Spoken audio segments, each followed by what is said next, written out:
200-300 वाले ऑटोवाले आले, युनिटी आले, मला बोलतात तुमचा स्टॉल इथून पहिले बंद करा. मी म्हटलं काय झालं, काय रिझन आहे? नाही तुमचा सिलेंडर आहे, असं आहे तसं आहे. मी म्हटलं बाकीच्या लोकांचं सिलेंडर काय?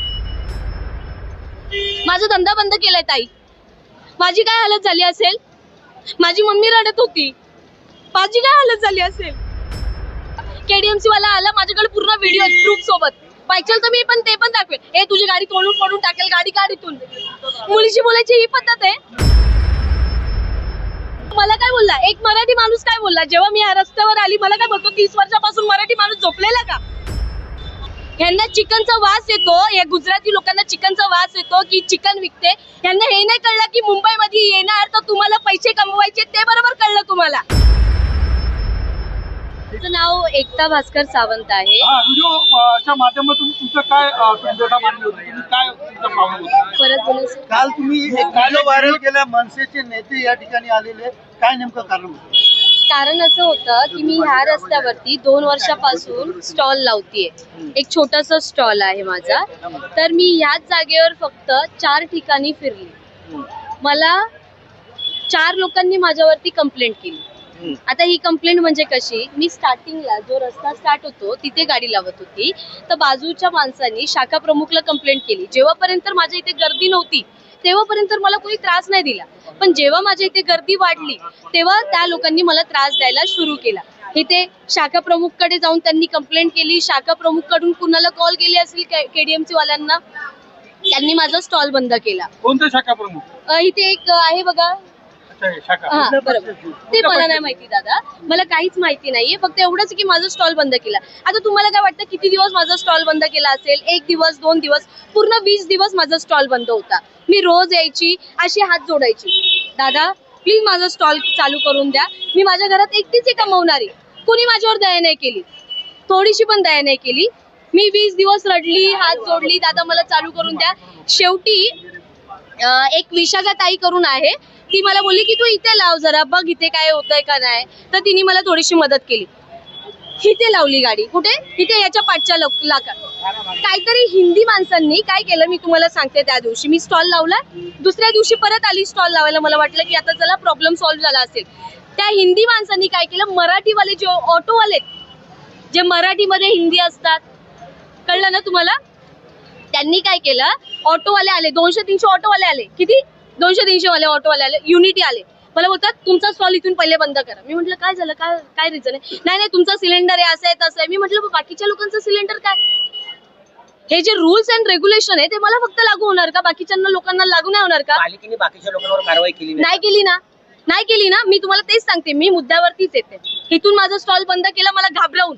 आता शेवटी एक जेव्हा मराठी माणूस येतो आपल्याला बोलायला, तर आपण मराठी माणसाचं ऐकणार की काहीतरी विचार करून बोलत असेल, पण नाही. कुणी कंप्लेंट केली? हिंदी माणसांनी कंप्लेंट केली. ऍक्शन कुणी घेतली? मराठी माणसांनी, ऑटोवाल्यांनी. संपली गोष्ट इथे. परत मग तिथून मी इथे आली.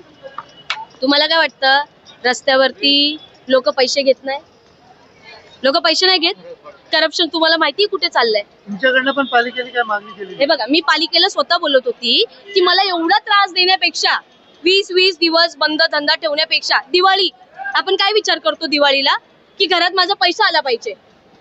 माझा धंदा बंद केलाय ताई. माझी काय हालत झाली असेल? माझी मम्मी रडत होती, माझी काय हालत झाली असेल?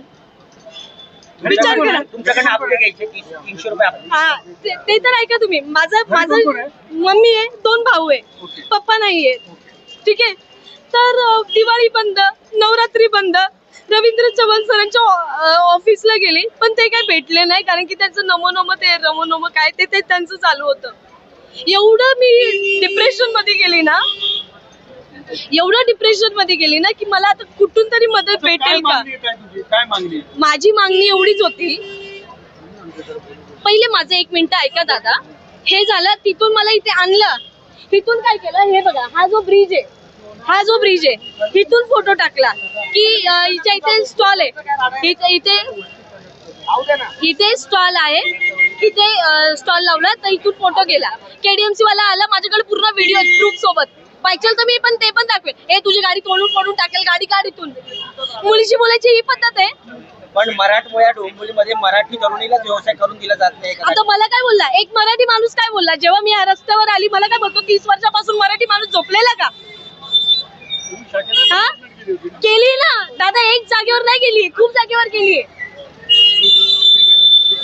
हा काय म्हणतं तुमचं माझं म्हणणं काय मी मला काय बोलले परवा मी जेव्हा गेली 2 दिवसापूर्वी जे गेली मी वॉर्ड ऑफिसर कडे तर मला वॉर्ड ऑफिसर काय बोलतो की 150 मीटरच्या आत कुणी गाडी नाही लावायची 150 मीटरच्या आत कुणी गाडी नाही लावायची सिलेंडर आहे तुमच्याकडे स्फोट झालं मी काय म्हंटल माझ्या बाजूला फ्रँकीवाला आहे त्याच्या बाजूला शॉर्मावाला आहे हिचा 2 वडापाववाले आहेत फ्रँकीचे 2 गॅस चालतात हे कुठून आले स्फोट माझ्याच इथे होईल तुमची आता मागणी काय ते सांगा. मला दादा आले दादानी खरंच मला खूप मदत केली अविनाश जाधव जे आहे ते आमच्यासारख्या माणसांसाठी उभे राहणार आहेत काल तुम्ही तर ऐकलंच असेल ते काय बोलले बरोबर ना मला काय बोलले इथे तू टपरी टाक बोलले इथे तू टपरी टाक दादा बघा माझ्याकडे पैसे नाहीयेत की टपरी मी लगेच उभं करेल मला कुठून तरी लोन घ्यावं लागेल कर्ज घ्यावं लागेल मग मी टपरी उभी करेल आणि मी टाकेल पायावर चाकू पडलाय घाबरून इथून फोटो काढेल का तिथून फोटो काढेल का पायावर चाकू पडलाय